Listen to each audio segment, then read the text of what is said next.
दिमाग हम चेक कर लेंगे। आपका दिमाग बड़े बकायेदारों से कर्ज वसूलने में नहीं है। अगर होता तो ये हजारों करोड़ के जो बकायेदार हैं इनके पासपोर्ट जब्त करो ना। संजय सिंह के तो पासपोर्ट आपने जब्त किए हैं, एक एक सांसद के पासपोर्ट आपने जब्त किए हैं। इन डकैतों के पासपोर्ट क्यों नहीं जब्त किए आपने? इन डकैतों के पासपोर्ट क्यों नहीं जब्त किए आपने? नहीं जब्त किए। आपका दिमाग क्या है? विरोधियों का गला घोटने के अलावा दिन रात कोई काम नहीं है। खाली आपको अपने चंद पूंजीपतियों को फायदा पहुंचाना है।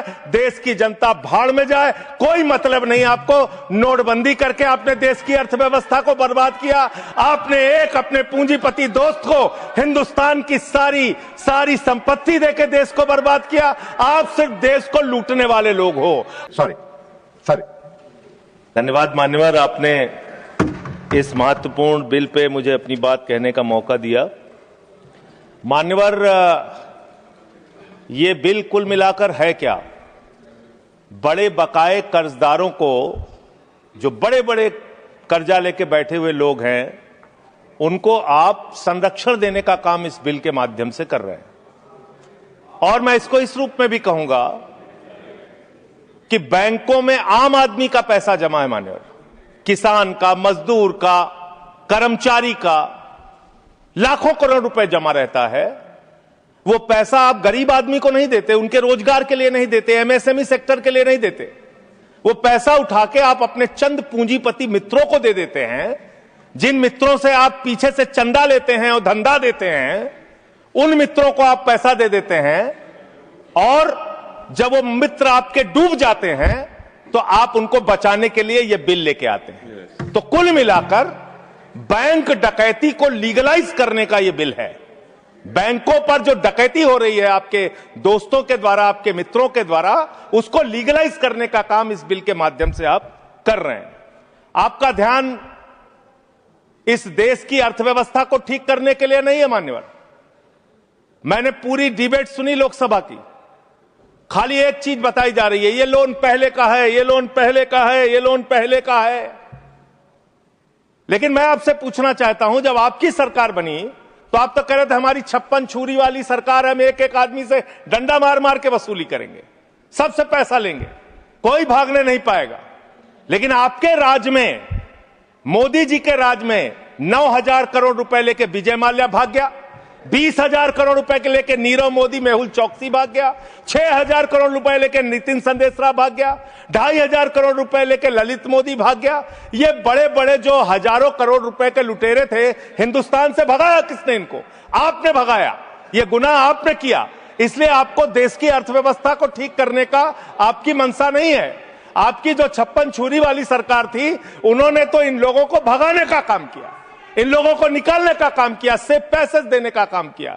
देश की जनता लूटी गई, बैंकों को आपने खाली करने का काम किया। और ऑथेंटिकेट करते हुए मैं आपको बताऊंगा मान्यवर, ये आपका लोकसभा में दिया गया सरकार का उत्तर है, मेरे घर पे नहीं बना। इसमें आप लोगों ने साफ तौर पे बताया है कि आपने करीब करीब 70% कर्जा 5,44,000 करोड़ में से मात्र 1,60,000 करोड़ रुपए आपने कर्जा वसूला और बाकी सब का सब आपने माफ कर दिया। ये तो बड़ी अच्छी स्कीम है आपकी, बहुत अच्छी स्कीम है। यही स्कीम आप किसानों के लिए लाइए, यही स्कीम आप मजदूरों के लिए लाइए, रेहड़ी पटरी वालों के लिए लाइए, छात्रों के लिए लाइए, छोटे दुकानदारों के लिए लाइए। और कहिए कि अगर 1 लाख रुपए किसी किसान का बाकी रहेगा, 30,000 रुपए दे दे, उसका बाकी कर्जा माफ। कहिए कि अगर 1 करोड़ रुपए किसी दुकानदार का, छोटे व्यापारी का माफ रहेगा, बकाया रहेगा, उससे 30 लाख रुपए लेके 70 लाख रुपए माफ। क्योंकि यही काम तो किया है आपने। आंकड़े पढ़ रहा हूं मान्यवर, ध्यान से पूरे देश को सुनना चाहिए क्या है आपकी असलियत। आपने भूषण स्टील का 54,000 करोड़ रुपए कर्जा बकाया था, 42,000 करोड़ रुपए आपने वसूला, 23% आपने माफ किया। एसआर का, भूषण स्टील का 57,000 करोड़ रुपए बकाया था, 35,000 करोड़ वसूला, 38% आपने माफ किया। 8,000 करोड़ रुपए ज्योति स्ट्रक्चर्स का बकाया था, 55% आपने माफ किया। 91,000 करोड़ GHFL का बकाया था, 60% आपने माफ किया। भूषण पावर का 48,000 करोड़ रुपए बकाया था, 19,000 करोड़ रुपए वसूला, 60% माफ किया। इलेक्ट्रो स्टील्स का 14,000 करोड़ रुपए बकाया था, 5,000 करोड़ रुपए लिया, 62% आपने माफ किया। मोनेट इस्पात का 11,500 करोड़ रुपए बकाया था, 2,800 करोड़ रुपए वसूला, 75% कर्जा आपने माफ किया। एमटेक का 13,500 करोड़ रुपए बकाया था, 2,700 करोड़ रुपए वसूला, 80% आपने माफ किया। आलोक इंडस्ट्रीज का 30,000 करोड़ रुपए बकाया था, 5,000 करोड़ रुपए वसूला, 83% आपने माफ किया। लैंको इंफ्रा का 47,000 करोड़ रुपए बकाया था, 5,300 करोड़ रुपए आपने वसूला, 88% कर्जा आपने माफ किया। वीडियोकॉन का 46,000 करोड़ रुपए बकाया था, 2,900 करोड़ रुपए वसूला, 94% कर्जा आपने माफ किया। एबीसी शिपयार्ड का 22,000 करोड़ रुपए बकाया था, 12,000 करोड़ रुपए वसूला, 95% आपने माफ किया। आपने श्रीवास्तव इंडस्ट्रीज का 4800 करोड़ रुपए बकाया था, 320 करोड़ रुपए आपने वसूला, 95% कर्जा आपने माफ किया। मान्यवर, अभी हमारे मित्र पूछ रहे थे हेयर कट क्या है, हेयर कट क्या है, हेयर कट क्या है। हेयर कट का तो मतलब था मामूली सी छूट देनी है, ज्यादा वसूलना है। आपने तो पूरा गर्दन कट कर दिया, पूरा गर्दन कट, यानी कि बड़ा हिस्सा कर्जे का माफ कर दिया और मामूली हिस्सा कर्जे का आपने वसूला। और अगर मैं आपसे ये कहूं कि इसमें आपने रिश्वतखोरी की, भ्रष्टाचार किया, चंदा लेके धंधा दिया, आपने एक ही खाली कंपनी का नाम लूंगा, भूषण स्टील का, जो टाटा को गई, 1,500 करोड़ रुपए का चंदा भारतीय जनता पार्टी को टाटा से इलेक्टोरल बॉन्ड और बाकी चीजों के नाम पे आपको मिले हैं। आप पैसा ले लेके इन लोगों का बड़ा बड़ा कर्जा माफ करवा रहे हो, रिश्वत ले लेके इन लोगों का बड़ा बड़ा कर्जा आप माफ करवा रहे हो। आपका ध्यान देश की अर्थव्यवस्था ठीक करने में नहीं है, पूंजीपतियों को खाली हर तरह से फायदा पहुंचाने में है। एक गाना था मान्यवर, तू जहां जहां चलेगा मेरा साया साथ होगा। मोदी जी की हालत यही है। मोदी जी गाना बनाए हैं, मैं जहां जहां चलूंगा अडानी का ठेका साथ होगा। ये क्या है? ये क्या है? बांग्लादेश की यात्रा किया 2015 में, अडानी को ठेका मिल गया। श्रीलंका की यात्रा की 2021 में, अडानी को वहां ठेका मिल गया। तंजानिया की यात्रा की 2023 में, अडानी को वहां ठेका मिल गया। केन्या की यात्रा की 2023 में, अडानी को वहां ठेका मिल गया। नेपाल की यात्रा की 2023 में, अडानी को वहां ठेका मिल गया। मलेशिया में 2017 में यात्रा की, अडानी को वहां ठेका मिल गया। 2018 में सिंगापुर की यात्रा की, अडानी को वहां ठेका मिल गया। सर दिखाई नहीं पड़ रहा हूं मैं सर, अडानी को वहां ठेका मिल गया। वियतनाम की यात्रा की 2024 में, अडानी को वहां ठेका मिल गया। इजराइल की यात्रा की 2017 में, अडानी को वहां ठेका मिल गया। तू जहां जहां चलेगा मेरा साया साथ।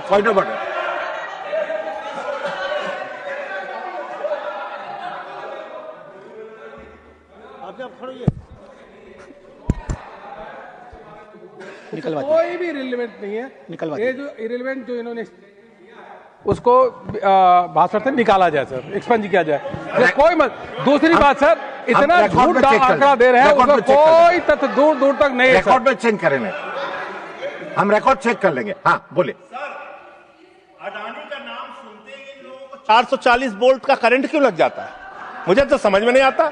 जैसे अडानी का नाम लो, पूरी की पूरी भाजपा खड़ी हो जाती है। 440 वोल्ट का करंट लग जाता है। यही विषय है कि देश को बर्बाद किया है तुमने, कर्जा दे दे के अपने दोस्तों को भगाया है। अब बिल पे आपका ध्यान बड़े बड़े पूंजीपतियों से। मान्यवर मेरा समय जा रहा है, मान्यवर मेरा समय जा रहा है, मुझे बोलने दीजिए। मान्यवर, आपका दिमाग, हम चेक कर लेंगे। आपका दिमाग बड़े बकायेदारों से कर्ज वसूलने में नहीं है। अगर होता तो ये हजारों करोड़ के जो बकायेदार हैं, इनके पासपोर्ट जब्त करो ना। संजय सिंह के तो पासपोर्ट आपने जब्त किए हैं, एक एक सांसद के पासपोर्ट आपने जब्त किए हैं। इन डकैतों के पासपोर्ट क्यों नहीं जब्त किया आपने? इन डकैतों के पासपोर्ट क्यों नहीं जब्त किया आपने? नहीं जब्त किए। आपका दिमाग क्या है? यूट्यूबर पकड़ना है, न्यूज वाले को पकड़ना है, 4 PM संजय शर्मा का बंद करना है, राजीव निगम का फेसबुक बंद करना है, मुकेश मोहन पे मुकदमा करना है।